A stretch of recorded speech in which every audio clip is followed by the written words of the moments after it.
Hello student, कैसे हैं आप लोग। आप लोगों का फिर से स्वागत है हमारे यूट्यूब चैनल पे जिसका नाम है ऑल नॉलेज हेयर 7। स्टूडेंट, आज हम कवर करेंगे फिजिक्स का लाइट चैप्टर, जो कि है क्लास 10th का लाइट रिफ्लेक्शन एंड रिफ्रैक्शन। जैसा कि आप सभी जानते हैं कि 20 Feb को साइंस का पेपर है, बोर्ड का 10th क्लास का। तो उसी से रिलेटेड मैं आपके लिए एक मोस्ट इम्पोर्टेंट क्वेश्चन का सीरीज लाया हूँ, जिसमें से फर्स्ट सीरीज है आपका रे डायग्राम, जो कि मोस्ट इम्पोर्टेंट है। ये 5 मार्क्स में आते हैं। रे डायग्राम विद न्यूमेरिकल्स, या फिर ओनली डायग्राम भी आते हैं बनाने के लिए। सो फर्स्ट, जैसा कि रे डायग्राम के आप लोगों को रूल्स पता ही होंगे। सबसे पहला रूल ये होता है, रूल मैं बता नहीं रहा हूँ बिकॉज पेपर नज़दीक है, इसलिए मैं डायरेक्ट मैं कंसेप्ट पे ही ना आके सीधे मैं न्यूमेरिकल्स पे ही आ रहा हूँ। थोड़ा बहुत मैं कंसेप्ट इसके मैं क्लियर करा देता हूँ आप लोगों को। सो रे डायग्राम में फर्स्ट रूल होता है कि इफ अ रे which is parallel to principal axis, then it is passed through focus। यानी अगर कोई रे प्रिंसिपल एक्सिस के पैरेलल हो तो वो कहां से होकर जाएगी? फोकस से। सेकंड रूल होता है कि अगर कोई रे फोकस से होकर जाएगी, मैं यहाँ पे थोड़ा सा आपको कोशिश करता हूं बेसिक समझाने का। सपोज कीजिए मिरर है, कॉनकेव मिरर। तो प्रिंसिपल एक्सिस होता है, ये प्रिंसिपल एक्सिस है। सो इफ अगर रे अगर प्रिंसिपल एक्सिस के पैरेलल है तो ये कहां से होके जाएगी? फोकस से होके। अगर कोई रे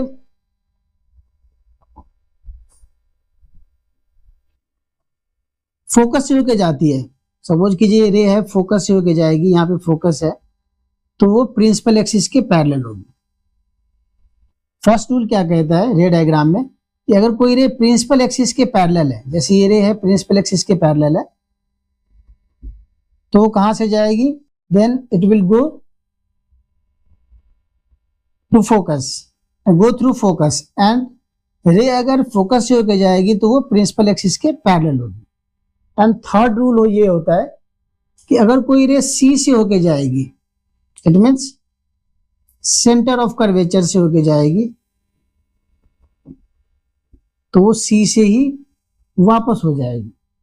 centre of curvature means it mean suppose कीजिए कि कोई रे अगर 90 डिग्री फॉल होगी, 90 डिग्री, जिसको हम नॉर्मली फॉल भी बोलते हैं, तो 90 डिग्री में 0 डिग्री रिफ्लेक्शन होगा, बिकॉज इंसिडेंट हो रहा है 90 पे, तो ये रिफ्लेक्शन भी क्या होगा? 0 डिग्री पे ही रिफ्लेक्शन होगा। इट मीन्स कि जैसे जो कोई रे आएगी वैसे ही वो वापस चली जाएगी। सो रे डायग्राम में 6 केसेस होते हैं, जिसमें से फर्स्ट केस है आपका कि when object place at infinity.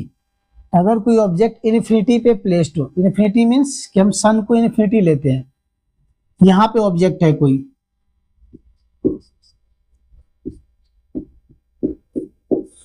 Okay, तो यहां से रे आएगी पैरेलल ऐसे, ठीक है। तो ये रे को हमने ये दिखा दिया कि प्रिंसिपल एक्सिस के पैरेलल है ये रे, नीचे से भी ऐसे आ सकती है, ओके। तो पैरेलल अगर रे आती है तो कहां से होके जाएगी? फोकस से होके। तो ये एरो इसमें बहुत इंपॉर्टेंट है, मोस्ट इंपॉर्टेंट चीज है इसका एरो। अगर आप एरोज नहीं लगाते हो तो रे डायग्राम पूरा ही गलत हो जाता है।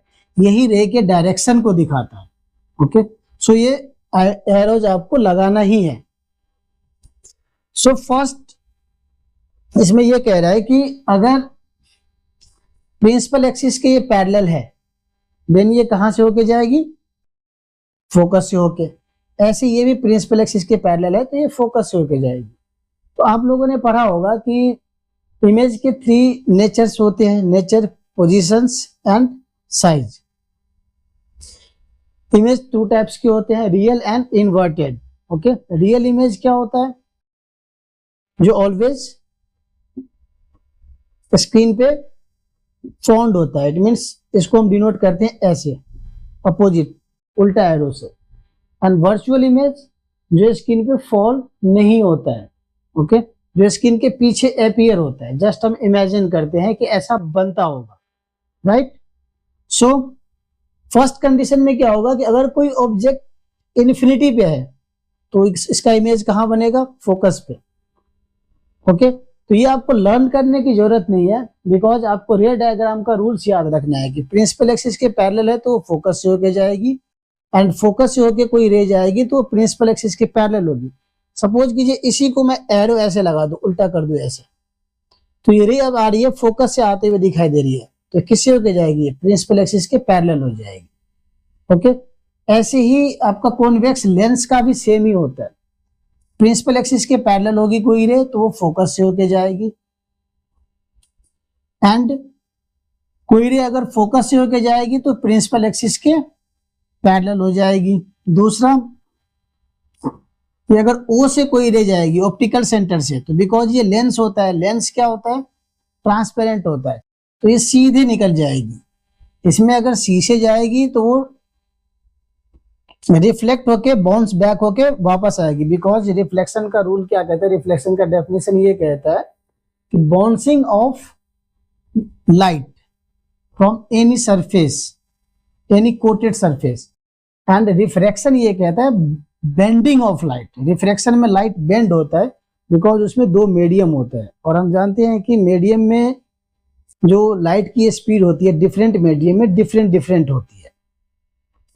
सो फर्स्ट रूल आ गया आपको समझ में, फर्स्ट प्लेस कि अगर हम ऑब्जेक्ट को इन्फिनिटी पे रखते हैं तो इमेज कहाँ बनती है, फोकस पे। अब इसमें तीन चीजें होती है इमेज का, nature, position and size. Nature क्या होगा, तो नेचर रियल एंड इन्वर्टेड, मैंने बताया आपको रियल इमेज बनेगा जो कि इन्वर्टेड होता है, तो real and inverted at F focus पे बनेगा, और हाईली डिमिनिश्ड बनेगा, ओके, बहुत ही छोटा, क्योंकि बिकॉज सन बहुत ही बड़ा ऑब्जेक्ट है। अगर सन को अगर आप ऑब्जेक्ट के रूप में लेते हैं तो बहुत ही बड़ा है, तो सन का इमेज यहाँ पे जस्ट पॉइंट साइज का बनेगा, तो उसको हम हाईली डिमिनिश्ड बोलेंगे। ऐसी कॉन्वेक्स लेंस का भी होता है। तो अब मैं आपको केस 2 बता रहा हूँ, ओके स्टूडेंट। तो अब हम आ गए हैं केस 2 पे। केस 2 में क्या होगा, जैसा कि मैंने आपको बताया कि पहले इन्फिनिटी पे होगा, इन्फिनिटी के बाद ऑब्जेक्ट कहाँ पे आएगी, बियॉन्ड सी पे। सो यहाँ पे ये फोकस है और यहाँ पे सी है, बियॉन्ड सी मतलब सी के पीछे, तो सी के पीछे यहाँ पे हम ऑब्जेक्ट को रखते हैं। अब ये प्रिंसिपल एक्सिस पे है तो ऑब्जेक्ट का हम साइज यहाँ पे डिफाइन कर देंगे, ओके। इस साइज है आपका ओ एंड ए, कुछ भी ले सकते हैं आप, ए भी ले सकते हैं इसको। सो फर्स्ट रूल के अकॉर्डिंग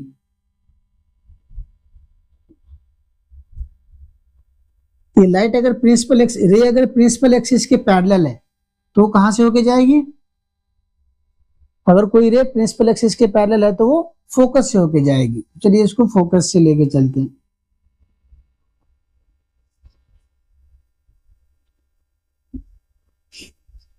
सेकेंड रूल ये कहता है कि अगर कोई रे सी से होके जाएगी तो वो सी से ही वापस हो जाएगी।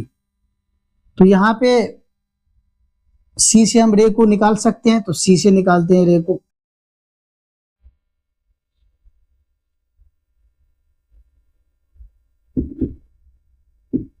तो ये सी से ही वापस आएगी। जहां पे दोनों रे क्रॉस करेगी वहीं पे हमें इमेज मिलेगा ऑब्जेक्ट का। सो रे दोनों कहाँ क्रॉस कर रही है, यहाँ पे। सो ये इसका इमेज हो गया, और इमेज को हम लिखेंगे ओ और A dash, O dash A dash, because इसका ये इमेज है और इन्वर्टेड इमेज है तो ओ ए, ऐसी ओ ए डैश हो जाएगा। अब नेचर यहाँ भी ये रियल एंड इन्वर्टेड है, तो नेचर में इस यहाँ भी हम लिखेंगे रियल एंड इन्वर्टेड। पोजीशन कहाँ है इसका, कहाँ पे बना image, C and F, between C and F, and इसका साइज हो जाएगा डिमिनिश्ड, मीन्स ऑब्जेक्ट से छोटा बना है थोड़ा सा, डिमिनिश्ड। सेम ऐसे यहां भी होगा, इसमें हम सी लेते हैं सेंटर ऑफ कर्वेचर, बिकॉज इसमें 2 फोकल लेंस होते हैं लेंस में। एक को डिनोट करते हैं जो मेन फोकस होता है, जहां से रे कन्वर्ज होके फोकस से होके जाती है बिकॉज ये कन्वर्जिंग लेंस है। तो ये मेन फोकस हो गया इसका और ये इसका वर्चुअल फोकस हो गया। अगर इधर से आप रे पास कराते ऐसे तो ये मेन फोकस हो जाएगा। तो एक को हम एफ से डिनोट करते हैं और एक को एफ डैश से। जैसे जस्ट इसमें फोकल लेंथ का just double centre of curvature होता है, रेडियस ऑफ कर्वेचर, ऐसे इसमें फोकल लेंथ का जस्ट डबल हो जाएगा 2f। जो O से लेके यहाँ तक की जो लेंथ होगी उतना ही लेंथ आपको यहाँ से यहाँ भी लेना है, तभी आपका जो इमेज है वो करेक्ट पोजीशन पे बनेगा। सो इमेज को यहाँ भी हम बियॉन्ड C लिए तो यहाँ बियॉन्ड 2f हो जाएगा। C को हम यहाँ पे लेंस में जस्ट 2f लिखते हैं, तो बियॉन्ड 2f लेते हैं यहाँ पे ऑब्जेक्ट को। यहाँ भी वही रूल अप्लाई होगा कि प्रिंसिपल एक्सिस के पैरेलल है, ये लाइन प्रिंसिपल एक्सिस होती है, प्रिंसिपल एक्सिस के पैरेलल है रे, तो ये कहां से होके जाएगी, फोकस से होके जाएगी, तो फोकस होके गई है। दूसरा जो रे ओ से होके जाएगी, ऑप्टिकल सेंटर इसे बोलते हैं, ओ से होके अगर जाएगी तो वो सीधे निकल जाएगी बिकॉज ये लेंस है, मिरर नहीं है। मिरर में क्या होता है, कोटेड होता है, पीछे पेंट किया होता है तो वहां से रिफ्लेक्शन होती है, बट लेंस में ऐसा नहीं है, वो सीधे निकल जाएगी। सो यहां से ओ से हम निकल लेके जाते हैं रे को।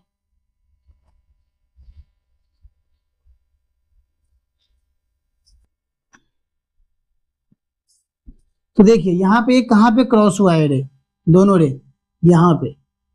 ओके, यहाँ भी जो हमारा इमेज बना है बिटवीन सी एंड एफ, और यहाँ भी इमेज कहां बना है between 2 and F and 2f। यहाँ भी ऑब्जेक्ट को हम डिनोट करेंगे ओ डैश ए हो गया आपका इमेज, और ये ऑब्जेक्ट का हो गया ओ ए। सो दोनों ही कंडीशन में यहाँ पे भी नेचर इसका भी क्या होगा, रियल इन्वर्टेड बिटवीन सी और एफ की जगह आ जाएगा इसमें बिटवीन एफ एंड 2f, बाकी साइज में डिमिनिश्ड ही रहेगा। तो कई बार बच्चे इसमें कंफ्यूज रहते हैं, कॉनकेव मिरर कॉन्वेक्स लेंस, ठीक है। तो इसलिए मैं दोनों को एक साथ बता रहा हूँ बिकॉज दोनों का एक ही होता है, बिकॉज दोनों ही कन्वर्जिंग ही रूल्स फॉलो करते हैं। मिरर में भी कन्वर्ज होता है रे, एंड लेंस में भी, कॉन्वेक्स लेंस में भी कन्वर्ज होता है, बाकी कॉनकेव लेंस में डाइवर्ज होता है। तो कॉनकेव लेंस पे भी आएंगे एंड कॉन्वेक्स मिरर पे भी आएंगे। साइन कन्वेंशन में थोड़ा सा आपको बता दूं, न्यूमेरिकल्स में साइन कन्वेंशन में प्रॉब्लम होते हैं बच्चे को, फोकल लेंथ हम पॉजिटिव में ले या नेगेटिव में ले।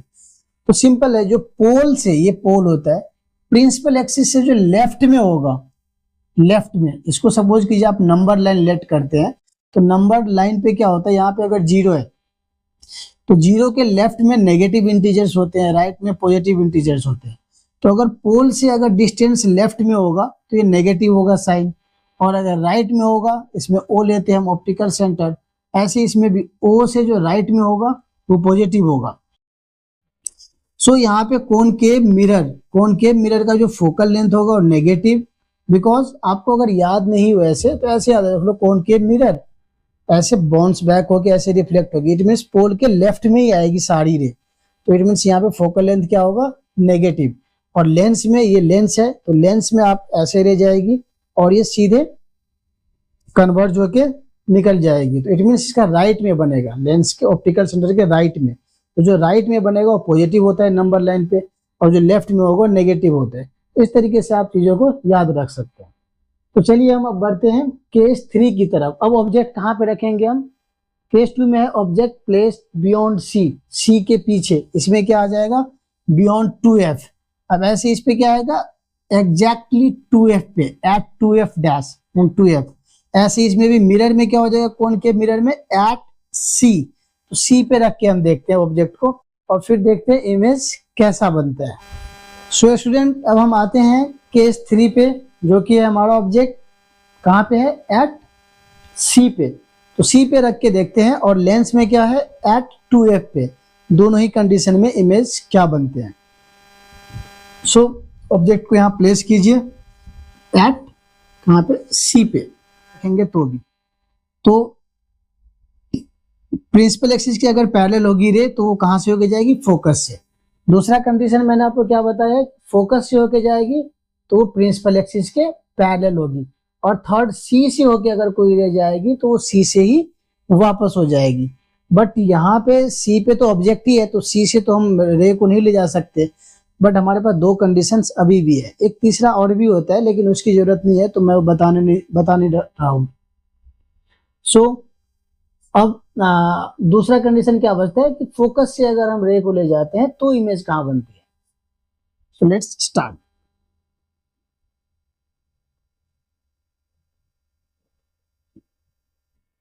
फोकस रूल क्या कहते हैं, अगर कोई रे फोकस से होके जाएगी तो प्रिंसिपल एक्सिस के पैरेलल होगी। तो इसको चलिए प्रिंसिपल एक्सिस के पैरेलल करते हैं।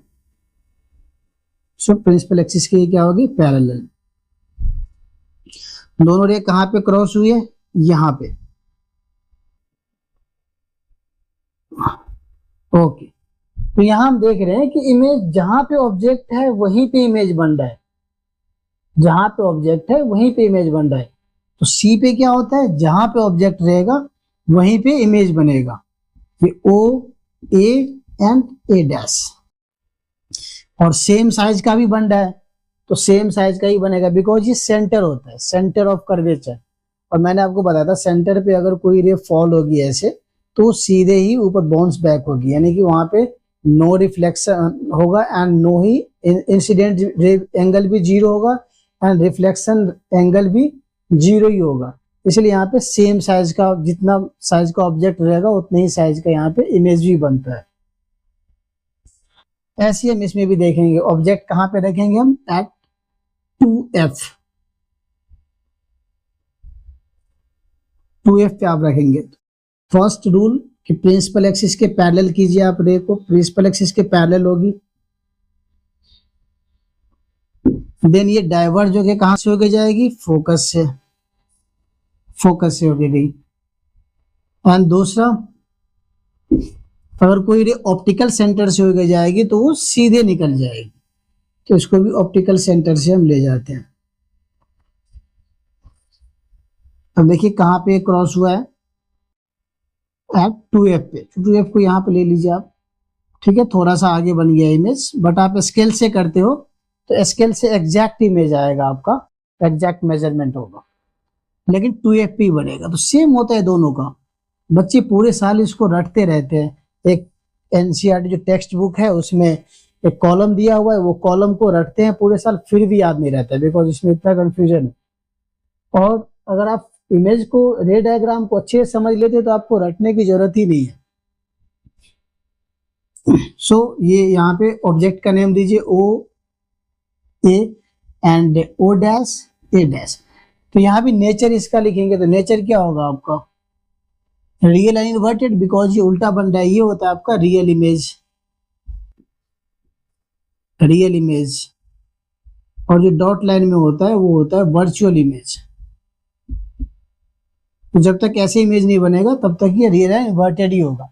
वैसे भी 6 कंडीशंस होते हैं, 6 में से 5 कंडीशंस में always real and inverted image ही बनता है। सो नेचर हो गया इसका रियल एंड इन्वर्टेड। पोजीशन इसका at 2f and size same size as object. Nature इसमें भी सेम ही होगा, रियल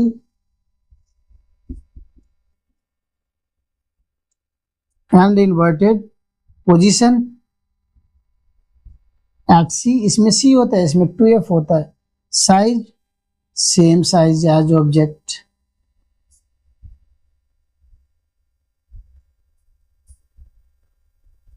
सो अब ऑब्जेक्ट कहां प्लेस होगा, हमने सी तक तो कवर कर लिया है, ये सेंटर में हो गया, 3 कवर कर लिए हैं, 3 और करने हैं। ओके, अब यहां तक जो हमने इमेज बनाए हैं इसका जस्ट अपोजिट इमेज बनेगा। आप याद कीजिए पहले फिगर में जो मैंने बताया था कि ऑब्जेक्ट अगर इन्फिनिटी पे होगा तो इमेज कहां बनेगी, एट एफ, पॉइंट साइज का बनेगा। फिर इन्फिनिटी से कहां आए हम, इन्फिनिटी के बाद कौन सा प्लेस आता है, बियॉन्ड 2f, और मिरर में हो जाएगा बियॉन्ड c। तो अगर c के पीछे होंगे तो ऑब्जेक्ट c और f के बीच में बनता है।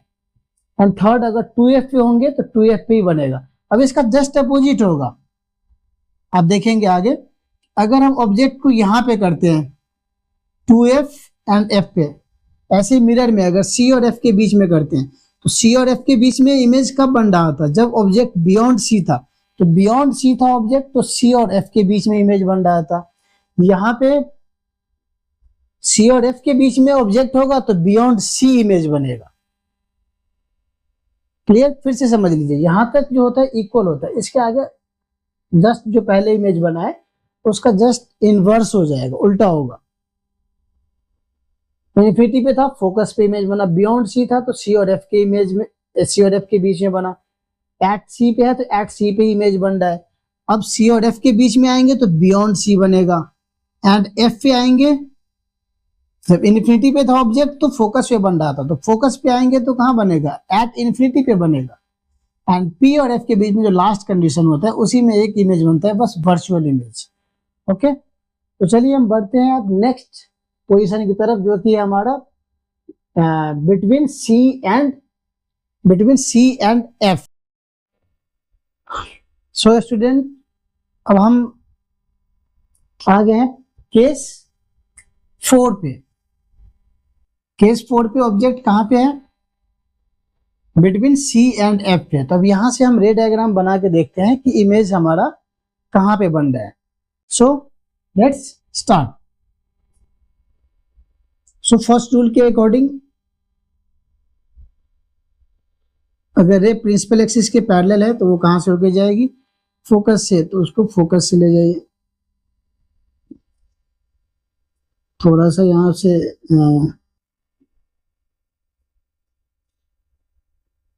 टेढ़ा हो गया। ओके, फोकस से होके एरो जरूर लगाना है आपको, जितने जगह एरो दिखाना चाहते हैं आप दिखा सकते हैं।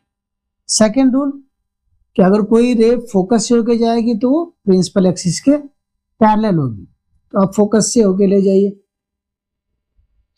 बस आपको इसमें रूल्स अप्लाई करना है और कुछ नहीं करना है। रूल्स अप्लाई जैसे करते रहेंगे ऐसे ही आपका इमेज सही बनेगा। पहले हमने वही रूल लगाया, प्रिंसिपल एक्सिस के पैरेलल है तो फोकस से रह गई, अब फोकस से होके जा रही है तो प्रिंसिपल एक्सिस के पैरेलल होगी, तो प्रिंसिपल एक्सिस के पैरेलल कर दीजिए इसे। सो दोनों रे हमारा कहाँ पे इंटरसेक्ट कर रहा है, यहाँ पे, इट मीन्स यहाँ आपका इमेज बनेगा।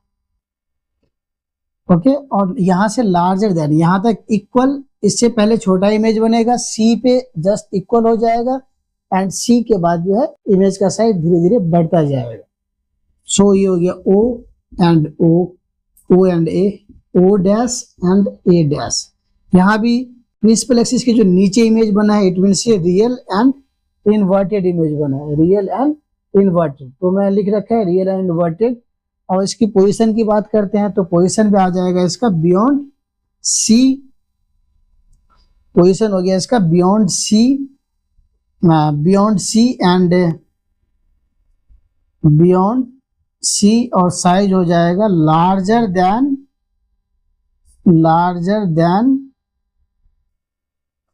ऑब्जेक्ट, ऑब्जेक्ट से बड़ा बना है यहाँ पे, लार्जर देन ऑब्जेक्ट। सेम यहाँ भी रूल्स अप्लाई करेंगे हम। फर्स्ट, प्रिंसिपल एक्सिस के पैरेलल होगी रे तो वो कहां से होके जाएगी, प्रिंसिपल एक्सिस के पैरेलल है तो ये जाएगी फोकस से होके। ओके, फोकस से होके गई।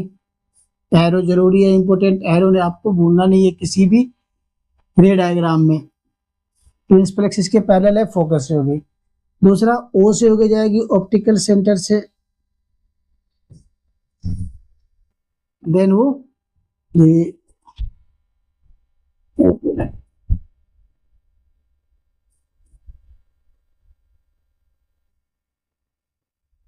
अगर ओ से होके जाएगी तो वो सीधे निकल जाएगी।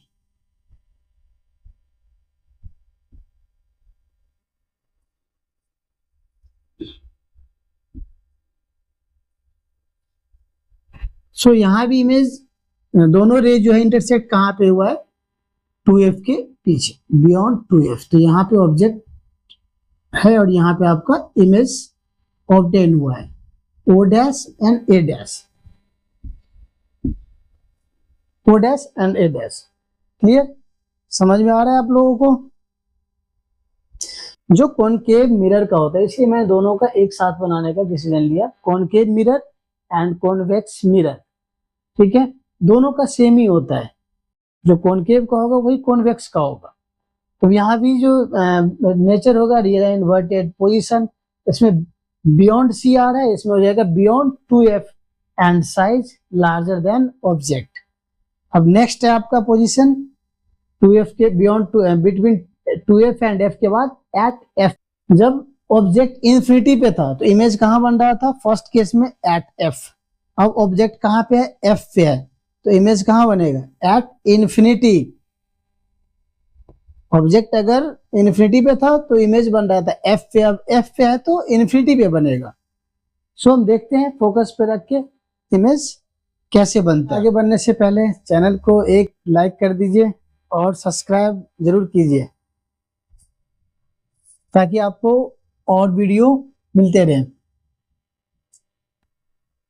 सो अब ऑब्जेक्ट को हम कहाँ प्लेस कर रहे हैं? एट f पे, एट f पे। तो वही फर्स्ट रूल अप्लाई करेंगे हम, प्रिंसिपल एक्सिस के पैरेलल होगी तो ये कहाँ से होके जाएगी? फोकस से होके जाएगी। तो चलिए इसको फोकस से होके लेके चलते हैं। ओके, और दूसरा रूल इसमें क्या है? प्रिंसिपल एक्सिस के पैरेलल है तो फोकस से होके जा रही है। दूसरा, अगर फोकस से होके जाएगी तो प्रिंसिपल एक्सिस के पैरेलल होगी, बट यहाँ पे ऑलरेडी फोकस पे ही ऑब्जेक्ट है। तो थर्ड रूल पे आएंगे हम कि अगर कोई सी से होके जाएगी तो सी से ही वो बाउंस बैक हो जाएगी, देन इसको हम सी से पास कराते हैं।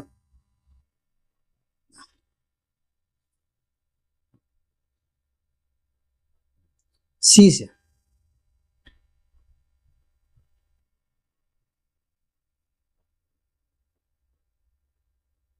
तो ये सी से ही बाउंस बैक हो जाएगी। एरो इसको ऐसे दिखाना है आपको, ये सी से होके जा रही है एंड सी से ही वापस हो रही है, यहीं पे दिखा देना आपको। और इसको पीछे की तरफ बढ़ाएंगे आप। ओके, तो इसको जब हम पीछे की तरफ और बढ़ाएंगे, ठीक है, तो ये बढ़ती ही जाएगा, कहीं भी एक दूसरे से ये इंटरसेक्ट नहीं करेगा। ये अब इंटरसेक्ट नहीं करेगा, तो अगर कोई लाइन इंटरसेक्ट नहीं करती है तो उस लाइन को हम क्या बोलते हैं? Parallel line. पैरेलल लाइन कभी भी इंटरसेक्ट नहीं करती है क्योंकि इसके बीच का जो डिस्टेंस होता है वो इक्वल होता है। और पैरेलल मीन्स ये कहीं भी इंटरसेक्ट नहीं करेगी। इट मीन्स इमेज कहाँ बनेगी? एट इन्फिनिटी, इन्फिनिटी पे बनेगी। तो यहाँ पे लिख देंगे हम इमेज फॉर्म एट इन्फिनिटी। यहाँ पे आप यानी तो आप सन भी लिख सकते हैं क्योंकि हमने ऑब्जेक्ट इन्फिनिटी में सन को लिया था। ऐसी इमेज भी कहाँ बनेगी? इन्फिनिटी पे, यानी कि सन पे या फिर एट इन्फिनिटी, या ये सिंबल भी यहाँ पे आप रिप्रेजेंट कर सकते हैं। तो नेचर इसका वही रियल एंड इन्वर्टेड पोजीशन हो जाएगा इसका एट इन्फिनिटी एंड साइज हो जाएगा लार्जर देन ऑब्जेक्ट।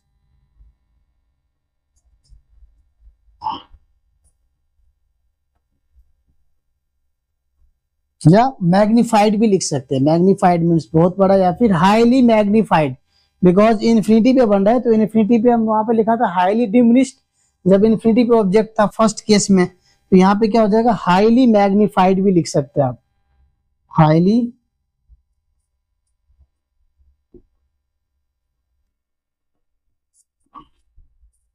मैग्नीफाइड।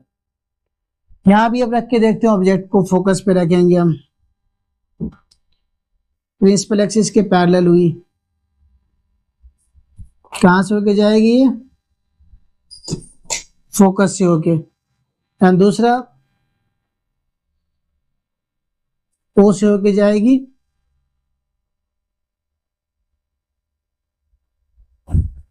ठीक है, ये भी ऐसे आपका पास हो जाएगा ओ से। इट मीन्स यहाँ भी क्या बनेगा? Image at infinity. एरो लगाना नहीं भूलना है आपको, ठीक है, एरो सब में ही लगाना है। यहाँ भी पोजीशन हो गया nature real and inverted position at infinity at infinity size हो जाएगा हाईली मैग्नीफाइड। ओके, सो अब बढ़ते हैं हम लास्ट ऑब्जेक्ट की तरफ। सॉरी, लास्ट प्लेस कहाँ है हमारा? ऑब्जेक्ट का पोजीशन कहाँ होगा? लास्ट पोजीशन होगा बिटवीन ओ एंड एफ। इसमें लिखेंगे ओ एंड एफ बिकॉज यहाँ पे ऑप्टिकल सेंटर होता है, इसको हम ओ से रिप्रेजेंट करते हैं, सी से भी कर सकते हैं। और यहाँ पे हम लिखेंगे बिटवीन पी एंड एफ, पोल और फोकस के बीच में। यहाँ पे इमेज का पोजीशन भी चेंज होता है, नेचर भी चेंज होता है, बस ये एक कंडीशन में ही है जो कि ये इंपॉर्टेंट है, वर्चुअल इमेज फॉर्म होता है। इसको आपको सही से देखना है। ओके स्टूडेंट, सो हम कन्वर्जिंग मिरर और कन्वर्जिंग लेंस का रे डायग्राम पढ़ रहे हैं, जिसमें हम लास्ट टॉपिक पे पहुंच चुके हैं। डाइवर्जिंग का इसके बाद हम करेंगे, फिर मैं आपको एक बॉक्स भी दूंगा छोटा सा, उसको मर्ज करके दोनों का, ये कैसे इन चीजों को हम याद रख सकते हैं। ओके, सो लास्ट पोजीशन इसका है बिटवीन पी एंड एफ। तो पी एंड एफ के बीच में ऑब्जेक्ट को हम रखते हैं, पी और एफ के बीच में। सो फर्स्ट रूल तो ये होगा, प्रिंसिपल एक्सिस के पैरेलल होगी तो फोकस से होके जाएगी, फोकस से होके जा रही है। And second rule,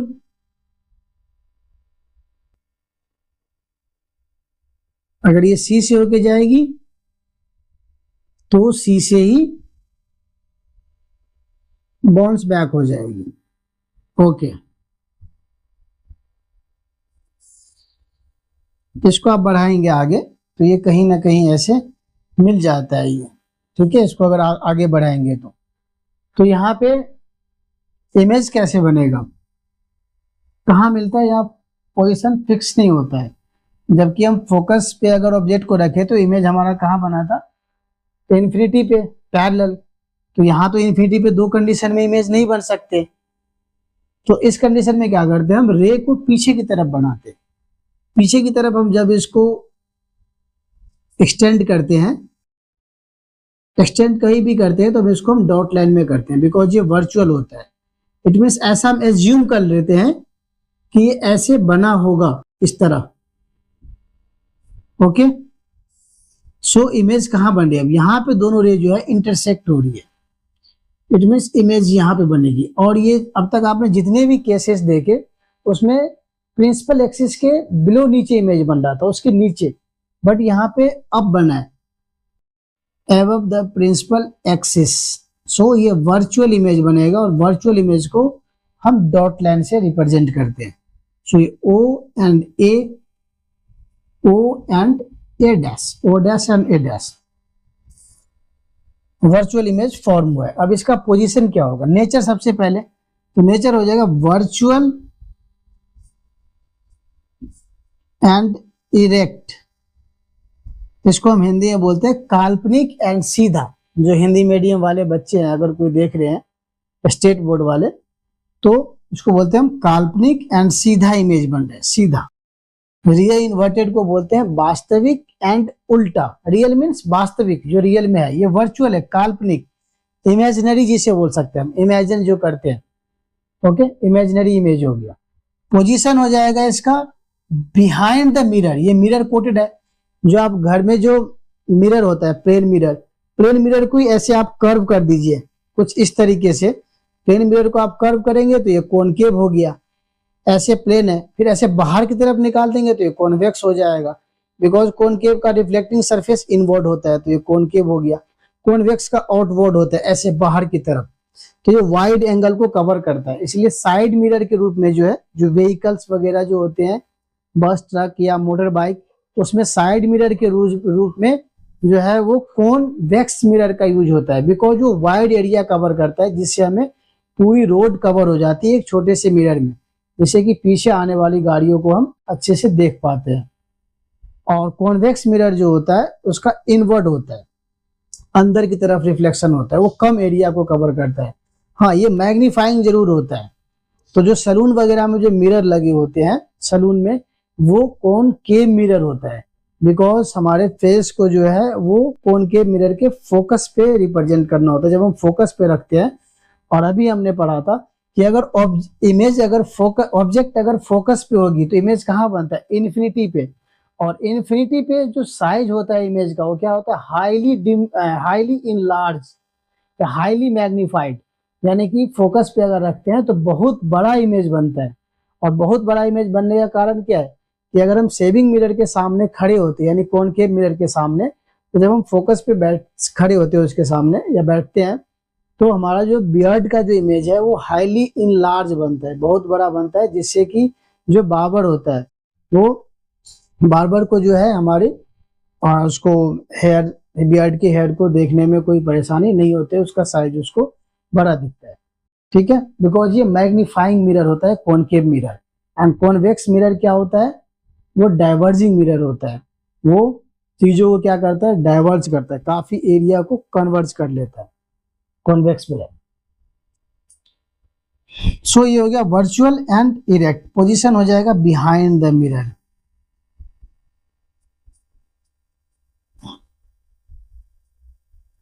behind the mirror and size हो जाएगा लार्जर देन ऑब्जेक्ट। ऑब्जेक्ट से यहाँ पे बना ही बना है। अभी मैं आप लोगों को कंसेप्ट नहीं बता रहा बेसिक, वो भी मैं बहुत जल्द लाऊंगा कंसेप्ट इसके बिल्कुल जीरो लेवल से। बट 25 को इसका एग्जाम ही है, तो मैं कोशिश कर रहा हूँ कि थोड़ा सा मैथ और थोड़ा सा साइंस का कवर हो जाए मेन टॉपिक। तो सिर्फ मैं मेन टॉपिक पे जो मोस्ट इंपोर्टेंट टॉपिक है या मोस्ट इंपोर्टेंट क्वेश्चन है उसी को मैं कवर करा रहा हूँ। जैसे एग्जाम फिनिश होता है तो बाकी मैं सभी चीजों को कवर कराऊंगा। इवन 11th-12th का भी सिलेबस स्टार्ट हो जाएगा। सो यहाँ भी हम अब रख के देखते हैं बिटवीन O एंड F के बीच में।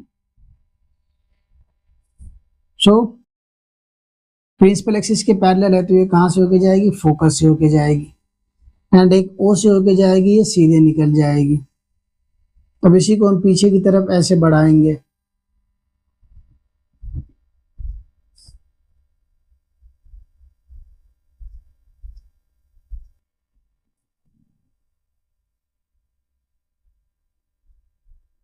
तो यहां हमें इमेज मिलेगा। ठीक है, in front of lens, lens के सामने। जब सेम साइड एज ऑब्जेक्ट लिख सकते हैं आप, मतलब जिधर ऑब्जेक्ट है उधर ही हमें इमेज यहाँ पे मिल रहा है। तो इसमें हो जाएगा वर्चुअल एंड इरेक्ट, इसका भी यहाँ होगा। बिहाइंड द मिरर है इसमें हो जाएगा सेम साइड एज ऑब्जेक्ट, जिधर ऑब्जेक्ट है उधर ही। अब यहाँ पे बिहाइंड द लेंस क्यों लिख रहे हैं, यहाँ तो बिहाइंड द मिरर लिख दिया। बिहाइंड द लेंस आप कैसे लिख सकते हैं, लेंस होता है ट्रांसपेरेंट, जो गॉगल्स होते हैं। ठीक है, तो गॉगल में तो इस तरफ से देखिए, आप इस तरफ से देखिए, दोनों एक ही चीज है, बट मिरर नहीं होता है ट्रांसपेरेंट। ओके, तो इसलिए मिरर के पीछे ऐसे बना होगा, तो इसलिए मैं उसको बिहाइंड द मिरर लिखते हैं। और यहाँ सेम साइड एज ऑब्जेक्ट, तो इसका बस ये चेंज होगा पोजीशन। पोजीशन में क्या आ जाएगा, same side as object. So student, ये था आपका पूरे 6 position of object and their images, पूरे 6 पोजीशन। मैं फिर से एक बार रिकॉल कर देता हूँ। फर्स्ट पोजीशन में क्या है कि अगर इमेज इन्फिनिटी पे होगी, ऑब्जेक्ट इन्फिनिटी पे होगी, तो इमेज कहाँ बनेगी, एट F। फिर इन्फिनिटी से हम कहाँ आएंगे, बियॉन्ड C, यानी प्रिंसिपल एक्सिस पे आ जाएंगे। तो बियॉन्ड C पे अगर ऑब्जेक्ट रखते हैं, बियॉन्ड C मीन C के पीछे, तो इमेज कहाँ बनती है, C और F के बीच में। रियल एंड इन्वर्टेड ही बनेगी, 5 कंडीशन में तो रियल इन्वर्टेड ही बनेगी, जैसा कि आपने देखा। फिर आते एट C पे, सेंटर ऑफ कर्वेचर। अगर एट C पे आएंगे तो सेम साइज का ही इमेज बनेगा, C पे ही बनेगा, और यहाँ भी रियल इन्वर्टेड। अब C से जैसे आगे बढ़ते हैं तो इसका पोजीशन चेंज हो जाता है, मतलब रिवर्स हो जाता है, उल्टा। अब C और F के, C के बाद क्या है पोजीशन आपका, C एंड F के बीच में है ऑब्जेक्ट। ओके, तो C और F के बीच में आएगा तो बियॉन्ड C बनेगा। फिर एट F पे आएंगे तो पैरेलल। फिर P और F के बीच में आएंगे तो एक ही कंडीशन है, वर्चुअल इमेज बनता है, जो कि है आपका बिहाइंड द मिरर बनता है।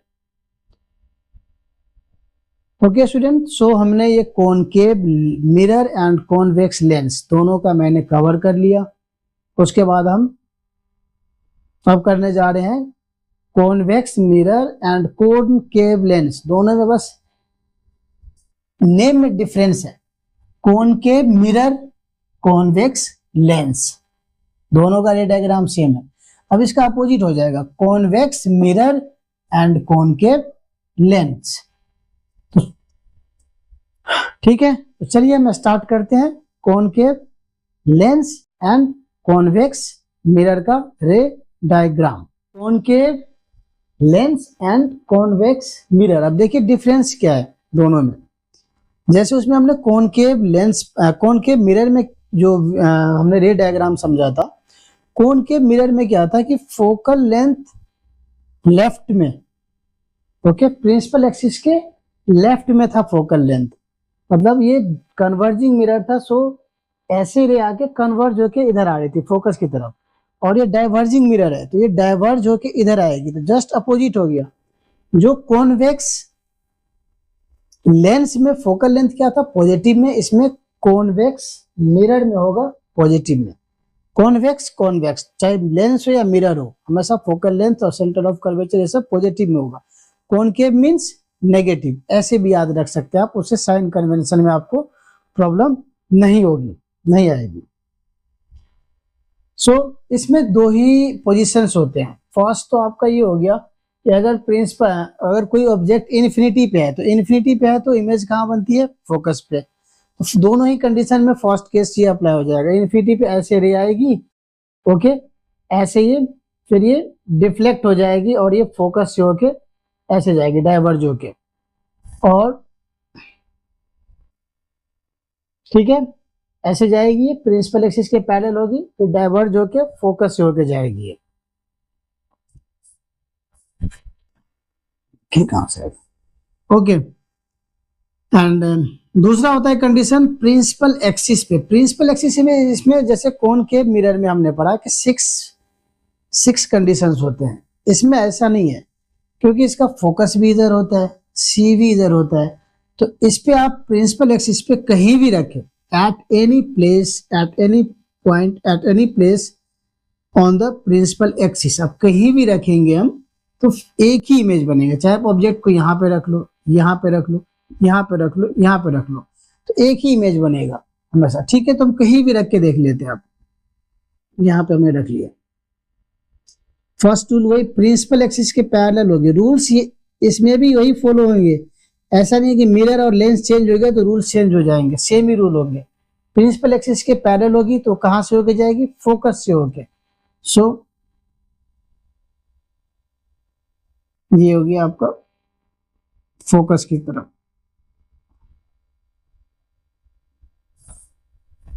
बिकॉज ये डाइवर्जिंग लेंस होता है, सॉरी डाइवर्जिंग मिरर। सो यहां से रे ऐसे डाइवर्ज हो जाएगी, इसको जब आगे बढ़ाएंगे तो फोकस पे जाएगी। दूसरा जो सी से होके जाएगी वो सी से ही वापस हो जाएगी।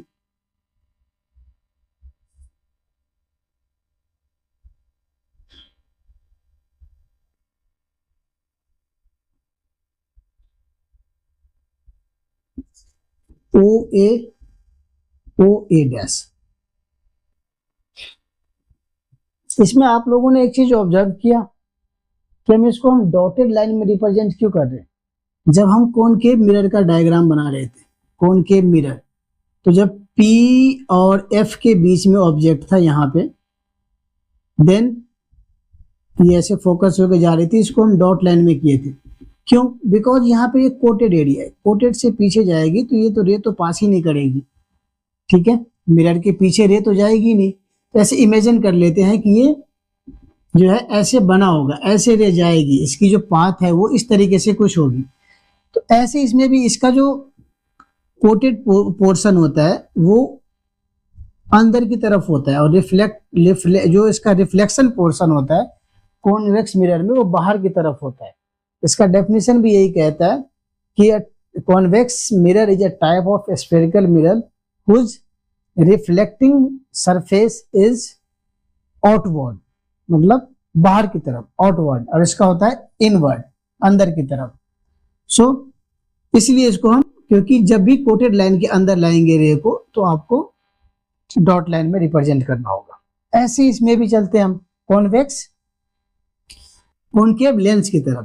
तो इसमें भी वही पोजीशन होगा, वही दो कंडीशंस होंगे, एक प्रिंसिपल एक्सिस के पैरेलल है, डाइवर्ज होके फोकस होके जाएगी। तो देखिए प्रिंसिपल एक्सिस के पैरेलल है, मैं एक ही रे डायग्राम में आपको दोनों ही समझा देता हूँ। प्रिंसिपल एक्सिस के पैरेलल है, यहां से ये क्या हो जाएगी, डाइवर्ज हो गई रे, ओके, ये डाइवर्ज हो गई, डाइवर्ज होके कहां से जाएगी, ये फोकस की तरफ, फोकस से होकर जाएगी। प्रिंसिपल एक्सिस के पैरेलल कोई भी रे हो तो वो फोकस से होकर जाती है। इसी पे अब अगर हम ऑब्जेक्ट यहाँ पे प्लेस कर दें, चलिए ये तो फर्स्ट केस था, अगर इन्फिनिटी पे ऑब्जेक्ट, यानी डॉट लाइन यहाँ दिखा दीजिए आप, इन्फिनिटी पे है तो फोकस पे इमेज बनेगी। सेकंड रूल क्या होता है लेंस में, कि अगर ओ से होके जाएगी तो वो ओ से ही बाहर चली जाएगी, ठीक है, यहाँ पे डॉट लाइन होगा, फिर ओ डैश ओ ए। अब यहाँ पे हमें डॉट लाइन क्यों नहीं दिखाया, तो यहाँ हम रे को क्या कर रहे हैं, पीछे की तरफ नहीं बढ़ा रहे हैं इसको, ये और इसका ओरिजिनल पाथ है, ओके, इसका ओरिजिनल पाथ है, इमेजिनरी पाथ नहीं है, तो इसमें हम डॉट लाइन नहीं दिखाएंगे, बस यहाँ पे डॉट लाइन होगा। सो दो ही कंडीशन होते हैं दोनों ही में। मैं नेचर यहाँ पे लिए तो नेचर आप लोग समझ ही गए होंगे, नेचर क्या बनेगा इसका, वर्चुअल एंड, बताइए, वर्चुअल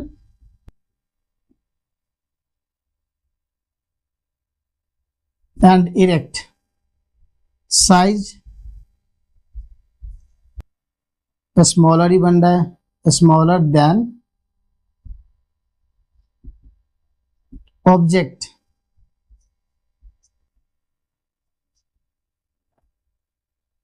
एंड पोजीशन हो जाएगा इसमें आपका behind the mirror, behind the mirror. So ये आपका था ray diagram of concave lens and convex lens and concave mirror and convex mirror का। आई होप ये आप लोगों को समझ में आया होगा। अगर समझ में आया तो वीडियो को लाइक जरूर करना है। अगर किसी भी क्वेश्चन में आप लोगों को प्रॉब्लम है तो आप कमेंट बॉक्स में कमेंट करके पूछ सकते हैं। कोई सा टॉपिक अगर समझ में नहीं आए तो मैं कोशिश करूंगा जैसे ही टाइम मिलेगा मुझे मैं उस चीज को दोबारा से रिपीट करूंगा। ओके, अब मैं इसका आपको बताने जा रहा हूँ एक छोटा सा टेबल जो कि एनसीईआरटी के बुक में तो ऑलरेडी है, बाकी आप कोई सा भी प्राइवेट बुक अगर आप लेते हो उसमें भी है, तो मुझे ही लगता है जरूरत है इसकी टेबल की। फिर भी मैं एज एक रिवीजन के टाइप पे आप इसको नोट करके पेस्ट कर सकते हैं। जहां जहां भी आप पढ़ते हैं, जहां भी आपका स्टडी टेबल है उसके सामने आप एक लगा सकते हैं विद डायग्राम या फिर विदाउट डायग्राम भी। लेकिन मैं तो यही बोलूंगा आप लोगों को कि आप डायग्राम के साथ प्रैक्टिस करो, उस टेबल को याद करने की जरूरत ही नहीं है, क्योंकि बिकॉज हम याद की हुई चीजों को भूल जाते हैं। लेकिन अगर आप समझ के करते हैं तो वो चीज आप लॉन्ग टाइम के लिए याद रख सकते हैं। ठीक है, तो मैं आपको टेबल बता देता हूं। स्टूडेंट हम आ गए हैं वीडियो के एंड में। जैसा कि आप सभी ने अभी जितने भी रे डायग्राम है concave mirror and convex lens and concave lens and convex mirror के, वो सारे हमने कवर किए। अब मैं आपको इसका एक रिव्यू करा देता हूँ, टेबल छोटा सा, इसका आप स्क्रीनशॉट लेके आप कभी भी अपने मोबाइल में उसको पढ़ सकते हैं। बट कोशिश ये करना है आपको कि ज़्यादा से ज़्यादा आपको नोटबुक पे प्रैक्टिस करनी है। जो मैं रे डायग्राम बताए हैं एटलीस्ट 3-4 टाइम तो करनी ही करनी है। और इस रिव्यू करने के लिए आपको एज थोड़ा सा रिवीजन के लिए आपको ये टेबल भी देखते रहना है बीच बीच में, उससे आपको अच्छी तरीके से ये तैयार हो जाएगा। सो फर्स्ट केस में हमने पढ़ा था कि ऑब्जेक्ट अगर इन्फिनिटी पे है तो इमेज कहाँ बन रहा है, यहां से थोड़ा सा क्लियर आएगा। ओके, ऑब्जेक्ट अगर इन्फिनिटी पे है तो फोकस पे पोजीशन होगा। रियल इन्वर्टेड तो आपके 5 कंडीशन में यहां तक तो रियल इन्वर्टेड होगा ही होगा। फोकस पे बनेगा इमेज, हाई डिमिनिश्ड बनेगा। बियॉन्ड सी होगा तो रियल इन्वर्टेड इसमें भी होगा, बिटवीन सी एंड एफ होगा एंड डिमिनिश्ड। एट सी तो सी पे ही बनेगा। याद कीजिए, आप वीडियो में मैंने आपको बताया कि अगर सी पे होगा तो सी पे ही बनेगा। और यहाँ पे मैंने थोड़ा सा हिंट के लिए यहाँ पे मैं लिख दिया सेंटर। ओके, ये क्या आपका सेंटर, इसको मान लेते हैं हम सी को। यानी कि इससे ऊपर का जो इमेज है, इससे ऊपर के जो भी केसेस है, इसका जस्ट रिवर्स होगा इससे नीचे के केसेस में। सो ऊपर हमने देखा कि इन्फिनिटी पे है ऑब्जेक्ट, तो इमेज कहाँ बन रहा है, एफ पे। अब सी के बाद पोजीशन होता है आपका सी और एफ, बियॉन्ड सी है तो ऑब्जेक्ट कहाँ बन रहा है, image between C and F. तो सी और एफ के बीच में होगा इमेज ऑब्जेक्ट, तो इमेज कहाँ बनेगा, बियॉन्ड सी। अगर बियॉन्ड सी है ऑब्जेक्ट तो इमेज बन रहा है between C and F, C and F के बीच में होगा ऑब्जेक्ट तो इमेज बनेगा बियॉन्ड सी। एंड ऐसी फोकस पे जब प्रिंसिपल एक्सिस के पैरेलल है कोई रे तो फोकस से होकर जाती है। ऐसी प्रिंसिपल एक्सिस मतलब इन्फिनिटी, इन्फिनिटी से अगर कोई रे आ रही है तो वो प्रिंसिपल एक्सिस के पैरेलल ही होती है, और नहीं भी होती है तो भी वो फोकस से होकर जाएगी, ऐसे भी आ सकती है। तो अगर इन्फिनिटी पे है ऑब्जेक्ट तो कहाँ पे इमेज बनाएगी, फोकस पे, और फोकस पे है तो एट इन्फिनिटी पे, जस्ट अपोजिट होता है। ठीक है, सी से ऊपर होगा कुछ अलग केसेस और सी के नीचे उसका जस्ट अपोजिट बनेगा। एट इन्फिनिटी पे है ऑब्जेक्ट तो पोजीशन है इसका एफ पे, बियॉन्ड सी होगा तो सी और एफ के बीच में होगा, सी पे इक्वल ही होता है, सी पे ही बनता है। ऐसे सी और एफ के बीच में होगा ऑब्जेक्ट तो बियॉन्ड सी बनेगा, फोकस पे होगा तो एट इन्फिनिटी पे बनेगा। और एक कंडीशन में लास्ट कंडीशन होता है जो कि पी और एफ के बीच में होता है, तो इसमें हम इमेज को एज इमेजिन कर लेते हैं कि ऐसा बना होगा वर्चुअल इमेज, बिकॉज ये रे कहीं भी इंटरसेक्ट नहीं करती है तो उसको हम पीछे की तरफ बढ़ाते हैं मिरर में, तो हमें पता चलता है कि यहाँ पे ये ऐसा बनता होगा इमेज, तो उसको हम वर्चुअल लिखते हैं, इमेजिनरी इमेज लिख सकते हैं या फिर वर्चुअल। ओके, तो उम्मीद करता हूँ आप लोगों को ये वीडियो समझ में आया होगा, और ये कंसेप्ट कल हम मिलते हैं एक और न्यू वीडियो के साथ। उसमें हम कुछ फिजिक्स के इसी चैप्टर के लाइट और लाइट रिफ्लेक्शन एंड रिफ्रैक्शन के हम कुछ इंपॉर्टेंट क्वेश्चन को सॉल्व करेंगे। तो कल से फिर आपको जुड़ना है मेरे चैनल पे। तब तक आप सभी को बाय।